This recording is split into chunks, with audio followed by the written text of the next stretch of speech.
So we have a lot to thank God for.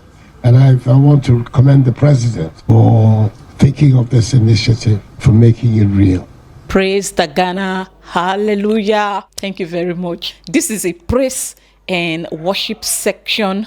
Hey everyone, all of you, my amazing viewers, I really appreciate you for clicking on today's video. If you are new, my name is Lily and I hope you give this video a like. This is a reaction video to a video I stumbled on a Ghanaian news station, and I clicked to watch because it has been a while I saw the former president of Ghana. So I was eager to watch the video to hear him out. I mean, like, where have you been, my man? My man, where have you been, my man? And upon clicking on that video, I said we are going to do this video to talk about that video, and so y'all will tell me how you were made. If you are a Ghanaian and you're seeing this video, what I want you to do for me is not much, okay? First, like the video. Another thing I'll need from you is how then they create you. Which clay did the creator use in creating Ghana people?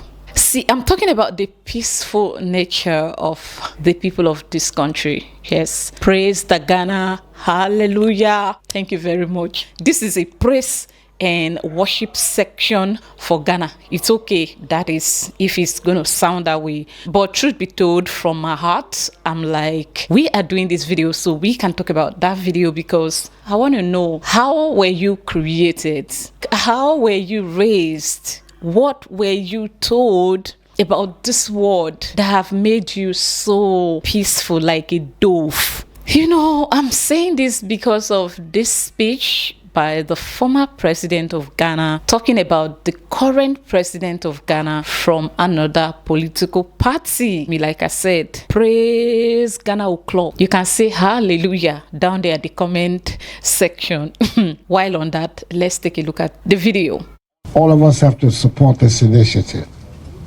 It's clearly a worthwhile initiative. And we have this one day where all of us come together to give thanks to the Almighty for the many, many, many blessings He has bestowed upon us.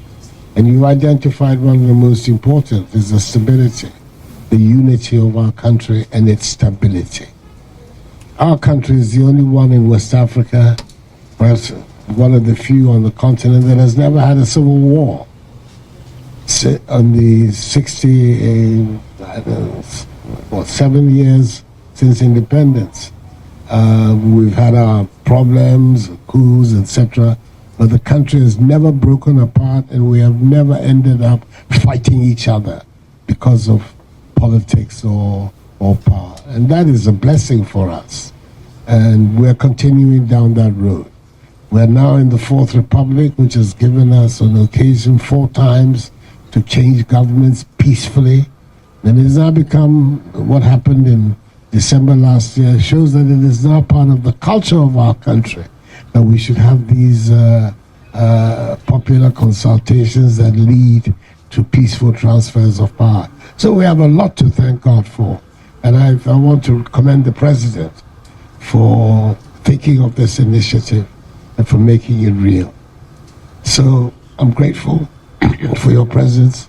Unfortunately, before I received this letter in your presence here, I also made arrangements to be outside the country.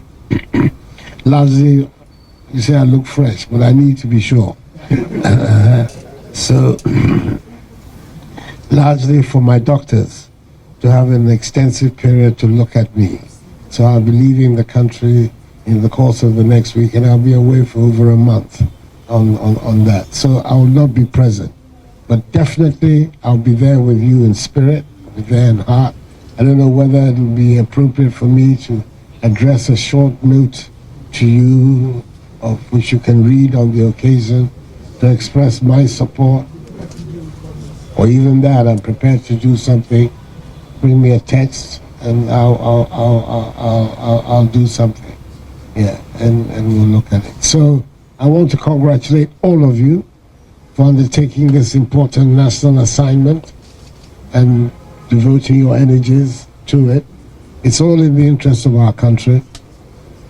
I think it's a worthwhile initiative, and And I believe that it is one that all well-meaning Ghanaians, who are the overwhelming majority of Ghanaians, will embrace this initiative as a positive development in our country. So, Mr. Free Ankara, I'm happy that it is you who's leading this exercise. Not many people would have automatically associated you with prayer, but it's. But I'm happy that it is you who's leading the efforts. Thank you very much for coming. Thank you for the invite.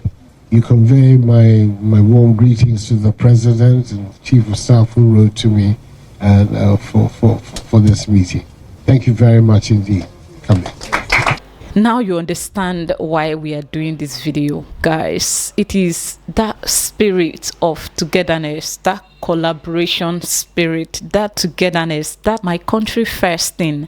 Yeah, it is. I mean, like, I just love this unity. The country comes first. Watching this video, all I see is Ghana first and nothing else. Why do I feel like you guys are not supposed to be on this continent? You know, our struggles as Africans, especially our politicians, have been the one putting the continent under constant, I don't want to use the word, it's just a few countries on this continent. I cannot even point any that was okay, these ones are above the control of their politicians. No politician can brainwash them. I can't say that, except from what I'm seeing is Ghana.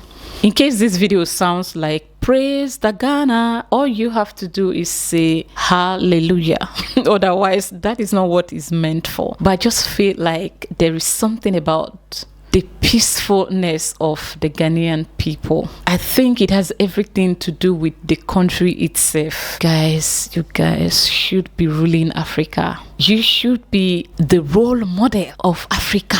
I know you are. Even globally, people knows you as peaceful people, and that has brought you lots of respect, and it has helped you to love your country genuinely. I'm going to use this opportunity to talk about the video that I posted on my channel like a few days ago. I'm talking about the video I made about the Nigerian professor at the University of Ghana. I got quite a number of comments criticizing me for naming her tribe. It was unnecessary according to them, and these are people that have been on the channel for quite a while. I know where that is coming from, not from a place of hate for me or dislike for me whatsoever. So that is what I considered constructive criticism. I know I replied them saying I'm only playing by the rules, even though I know within me it's not the right thing that I should have done, but I did it anyways because I just felt like, why should I stand out? Why should I be different? Because that is how we do it back at home. Even at the comment section of the video that inspired that video, the first person that made that video where I got to see that topic from, a lot of Nigerians were commenting about the tribe. A lot of the people were saying, oh, she's from so and so place. Wow,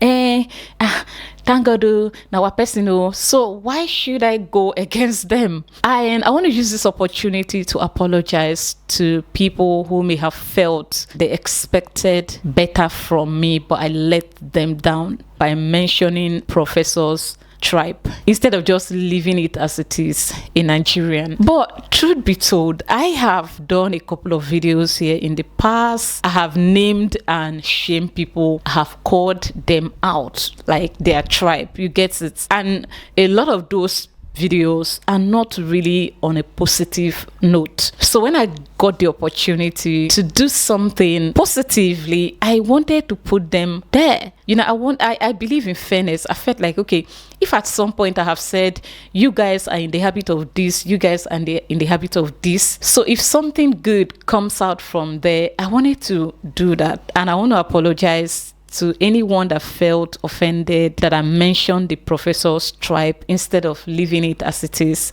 But the reality on ground is that we are not built like you guys. You guys are not made from this planet. We are not built like that, and that is why you see we still have political instability in my country, because we are not built like that. Somebody will know that this politician is not good, it's not giving us what we are supposed to get, but because that politician is either is from their region or their tribe or their religion, they would want him or her to, there's no her, sorry, they want him to be there. So you see, because we don't have that Nigeria face, a lot of people tell you, oh, they will tell you about their tribe. And sometimes when I see non-Nigerians branding all of us as one, that stereotype, it hurts me to an extent, but I understand you. I understand you because, see, I would like you to always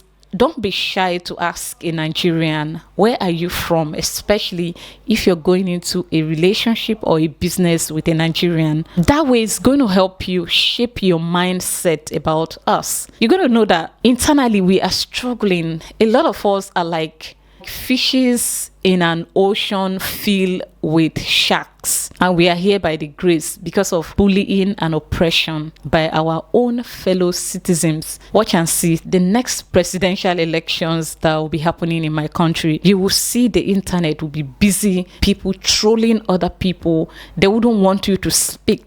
People wouldn't want you to talk about anybody except the person they want. But guess what? They are not in Nigeria to vote. They don't vote. They'll tell you, even if we vote, the vote not a count. But on the internet, if you mention the other person's name, is a problem. They will come for you in a way that come for you in a very bad way. If they have their way, they want you to unalive you mentally first, just because you have mentioned a man from another tribe. And then all you need to do is just hold on and see the result of the election. You realize that they will lose. So we have a lot of bullies from my country, and when I see people saying Nigerians are bullies, it hurts me, because we ourselves, we are like fishes in an ocean filled with sharks. We have those that are the real bullies. So now, how do I defend myself? How do I feel proud to belong in a country where I'm not given equal opportunity just to speak? You can see the kind of content I create. I'm not the only one. We have people from other tribes, but you will see them jump and pass. They will come to me and accuse me. So see, you see this thing, when I see it in Ghana, when I see that togetherness, when I see, even if you have anything in your heart, at least you're hiding it. I like it. Seriously. Honestly, this video is longer than I thought, but I just saw the video and I said, okay, let's react to it. Pray for us. We need your peace. We need a little drop of what you have. It's going to help us to learn to love our country. Trust me, you will not love your country if you are being oppressed by your fellow citizens. If your fellow citizens don't see you as Ghanaian enough, trust me, you're going to struggle. And they don't just say it, they carry it out. Or you have a group of person in your country that are saboteur. All they do is to sabotage. They will never, they just love division. You get it? There's this Ghanaian man that analyzes some topics about our continent, and he talked about something about Nigeria, and I was laughing the entire time. Bro, you have no idea. See, if you see some people not being given the opportunity to rule in my country, you get why. Not be out of hate, not out of it's just, and I just want to pray for you all for the peace. May the peace of your land gum some of us too, so that we will have it. I'll see you in my next one. Bye.